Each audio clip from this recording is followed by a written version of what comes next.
আসসালামু আলাইকুম। আশা করি সকলেই ভালো আছেন। প্রিয় চাকরি প্রত্যাশী ভাই বোনেরা, বিদ্যুৎ, জ্বালানি ও খনিজ সম্পদ মন্ত্রণালয়ে আজকে একটা নিয়োগ সার্কুলার প্রকাশ করা হয়েছে। একেবারে নতুন একটা নিয়োগ সার্কুলার। তো আজকে আমরা সার্কুলারটা নিয়ে বিস্তারিত আলোচনা করব। এখানে পদের নাম, পদসংখ্যা, বেতন স্কেল, শিক্ষাগত যোগ্যতা, আবেদনের প্রসেস। তো এই ভিডিওটা অবশ্যই সম্পূর্ণ শেষ পর্যন্ত দেখবেন। তাহলে এই নতুন নিয়োগ সার্কুলার সম্পর্কে সকল ইনফরমেশন, তথ্যগুলো আপনি এই ভিডিওর মাধ্যমে জানতে পারবেন। তো আশা করি আপনারা শেষ পর্যন্ত দেখবেন। আর আমাদের এই চ্যানেলটাতে যদি আপনি নতুন দেখে থাকেন, নতুন এসে থাকেন, চ্যানেলটাতে অবশ্যই সাবস্ক্রাইব করে রাখবেন, কেননা বাংলাদেশে সরকারি যত নিয়োগ সার্কুলার প্রকাশ করা হয় আমাদের এই চ্যানেলটাতে আমরা আপলোড করে দিই। এজন্য অবশ্যই সাবস্ক্রাইব করে রাখবেন। এটা কিন্তু 28/1/2026 তারিখ, অর্থাৎ এটা কিন্তু 28 তারিখ দেখালে 29 তারিখে কিন্তু প্রকাশ করা হয়েছে। তো বাংলাদেশ জ্বালানি ও বিদ্যুৎ গবেষণা কাউন্সিল বিইপিআরসি এর রাজস্ব খাতভুক্ত নিম্নোক্ত শূন্যপদ সমূহে সরাসরি নিয়োগের লক্ষ্যে আগ্রহী বাংলাদেশের স্থায়ী নাগরিকদের নিকট হতে অনলাইন আবেদনের জন্য আহ্বান করা যাচ্ছে। অর্থাৎ বাংলাদেশের 64 জেলার যে কোনো প্রার্থী যে কেউ চাইলে আবেদন করতে পারবে, নারী পুরুষ উভয়ে আবেদন করতে পারবে। এটা একটা সরকারি স্থায়ী নিয়োগ সার্কুলার। আবেদন করতে চাইলে অনলাইনের মাধ্যমে আপনাকে অ্যাপ্লিকেশনটা করতে হবে। তো 1 নম্বরে আছে সহকারী প্রোগ্রামার, নবম গ্রেডের একটি পদ রয়েছে। সহকারী প্রোগ্রামে আবেদন করতে চাইলে কোনো স্বীকৃতি বিশ্ববিদ্যালয় থেকে computer science and engineering, electrical and electronics engineering, information and communication technology বিষয়ে ন্যূনতম দ্বিতীয় শ্রেণী পাস, সিজিপিএ স্নাতক বা সম্মান ডিগ্রি থাকলে আপনি আবেদন করতে পারবেন। তো অনার্স পাস অথবা ডিগ্রি পাস যারা করছেন এই ডিপার্টমেন্টগুলো থেকে নিয়ে, সো তারাই কিন্তু আবেদনটা করতে পারবেন। এখানে আবেদনের জন্য শিক্ষা জীবনের কোনো স্তরে তৃতীয় শ্রেণী বা বিভাগের নিচে হওয়া যাবে না। অর্থাৎ আপনার রেজাল্ট 3 পয়েন্টের নিচে যদি হয় তাহলে কিন্তু আপনি এই সার্কুলারের এই পদটাতে সহকারী প্রোগ্রাম পদে আবেদন করতে পারবেন না। এরপরে 2 নম্বরে আছে হিসাব রক্ষণ কর্মকর্তা, 10ম গ্রেডের একটি পদ রয়েছে। তো আপনি যদি হিসাব রক্ষণ কর্মকর্তা পদে আবেদন করতে চান, সেক্ষেত্রে আবেদনের জন্য কোনো স্বীকৃতি বিশ্ববিদ্যালয় থেকে অর্থনীতি, ফাইন্যান্স অ্যান্ড ব্যাংকিং, হিসাব বিজ্ঞান, ব্যবসা প্রশাসন, ব্যবস্থাপনা বিষয়ে অনন্য দ্বিতীয় শ্রেণী বা সমমানের সিজিপিএতে স্নাতকোত্তর ডিগ্রি থাকতে হবে।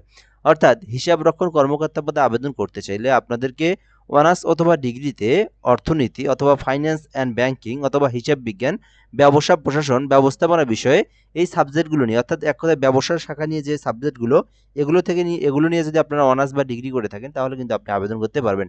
এটাতেও কিন্তু তৃতীয় স্তর হওয়া যাবে না, অর্থাৎ 3 পয়েন্টের নিচে আপনার যদি রেজাল্ট থেকে থাকে তাহলে আবেদন করতে পারবেন না। অফিস সহকারী কাম কম্পিউটার মুদ্রাক্ষরিক, 16 গ্রেডের, শুধুমাত্র এইচএসসি পাশে আবেদন করতে পারবেন।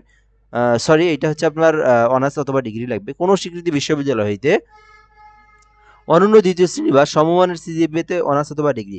তো অন্যান্যগুলোতে যদিও আপনার অফিস সহকারী কাম কম্পিউটার মুদ্রাক্ষরিক 16 গ্রেডের, এটা এইচএসসি পাশে হয়ে থাকে, কিন্তু এখানে অনার্স অথবা ডিগ্রি পাস করা লাগবে। তো যারা অফিস সহকারীতে আবেদন করতে চান, অনার্স পাস করছেন যারা, ডিগ্রি পাস করছেন যারা, এবং কম্পিউটার সম্পর্কে বেসিক নলেজ যাদের আছে, তারা কিন্তু এই পদে আবেদন করতে পারবেন। অফিস সহায়ক নামে একটি পদ রয়েছে, 4টি পদ রয়েছে 20তম গ্রেডের। সো আপনি চাইলে এটাতেও আবেদন করতে পারবেন। এখানে আবেদন করতে, অফিস সহায়কে আবেদন করতে শুধুমাত্র এসএসসি পাস করা থাকলেই হবে, আলাদা কিন্তু কোনো অভিজ্ঞতা বা কোনো যোগ্যতার প্রয়োজন নেই। শুধুমাত্র আপনার এডুকেশনাল কোয়ালিফিকেশন, সেটা হচ্ছে এসএসসি পাস, এটা থাকলে আপনি আবেদন করতে পারবেন। এরপরে আমরা বিষয়গুলো দেখব, মূল বিষয় যেগুলো। আবেদন করতে চাইলে আপনার বয়স যেটা 18 হতে 32 বছর পর্যন্ত লাগবে, অর্থাৎ 18 থেকে 32 বছরের মধ্যে আপনি যদি আপনার বয়সটা থেকে থাকে তাহলে আপনি আবেদন করতে পারবেন। আচ্ছা, এরপর আমরা যে বিষয়গুলো প্রয়োজন সেগুলোই শুধু আমরা দেখবো এখান থেকে। আবেদন করতে এখানে যে বিষয়গুলো আছে এগুলো সব মৌখিক পরীক্ষায় কোন কোন ডকুমেন্ট প্রয়োজন হবে, কি কি প্রয়োজন হবে, এগুলো দেওয়া আছে। তো এগুলো আমরা কিন্তু একেবারে পরে দেখলে হবে, কেননা ফার্স্ট কাজ হচ্ছে আপনার আবেদন করা, তারপরে লিখিত পরীক্ষায় উত্তীর্ণ হতে হবে, তারপরে কিন্তু মৌখিক পরীক্ষায় যাওয়ার সময় কোন কোন কাগজপত্র লাগবে সেগুলো আপনারা পরেও দেখে নিতে পারবেন মৌখিক পরীক্ষার আগে। সো এখন এগুলো আমাদের দেখার প্রয়োজন নেই। তো আমরা এখান থেকে যে বিষয়গুলো দেখবো, আবেদন করতে চাইলে কিভাবে আপনি আবেদনটা করবেন। তো আবেদন করতে চাইলে বিই prcteletalk.com.bd prcteletalk.com.bd এই ওয়েবসাইটে প্রবেশ করে আপনারা আবেদনটা করতে পারবেন। সো আবেদন করতে চাইলে এই ওয়েবসাইটে প্রবেশ করে আপনারা ফর্ম পূরণ করে আবেদনটা করতে পারবেন। গুগল অথবা ক্রোম ব্রাউজারে লিখতে হবে biprcteletalk.com.bd। আর আবেদনটা কিন্তু এখনো শুরু হয়নি, আজকে হচ্ছে 29 তারিখ, 30/1/31 আরও 2 দিন পরে আবেদনটা শুরু হবে। সো আবেদন করতে চাইলে এখান থেকে 1 ফেব্রুয়ারি থেকে আবেদনটা শুরু হবে, অর্থাৎ আরও 2 দিন পরে থেকে আবেদনটা শুরু হবে। তো যারা আবেদন করতে চাচ্ছেন, এখন কিন্তু আপনারা ওয়েবসাইটটা খুঁজে পাবেন না, ওয়েবসাইটে কিন্তু আপনারা প্রবেশ করতে পারবেন না, যেহেতু ওয়েবসাইট এখন ওপেন করে দেওয়া হয় নাই। আপনারা কিন্তু যখন 1 তারিখ আসবে তখন কিন্তু আপনারা আবেদনটা করতে পারবেন। আচ্ছা, আবেদনটা শেষ হবে একদম ফেব্রুয়ারি মাসের 28 তারিখে, একদম 28 তারিখে আবেদনের সময় শেষ হবে। আচ্ছা, এরপরে দেখবো কত টাকা ফি জমা দিতে হবে। তো আপনারা জানেন গ্রেড অনুযায়ী ফি জমা দিতে হয়।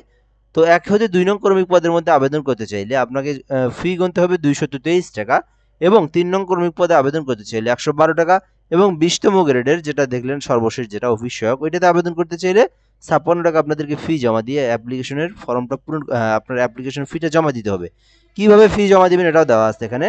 ফি জমা দেওয়ার জন্য টেলিটক সিমে রিচার্জ করবেন আপনারা সমতুল্য টাকা রিচার্জ করে মেসেজ বক্সে আসবেন, আসার পরে লিখবেন BEPRC স্পেস ইউজার আইডি লিখবেন, লেখার পরে 16322 এই নাম্বারটাতে সেন্ড করে দিবেন। তো সেন্ড করে দিলে আপনাকে একটা পিন নাম্বার দেওয়া হবে এসএমএস এর মাধ্যমে, এরকম পিন নাম্বার পাবেন। তো পরবর্তীতে আবার আপনাদেরকে এসএমএস লিখতে হবে।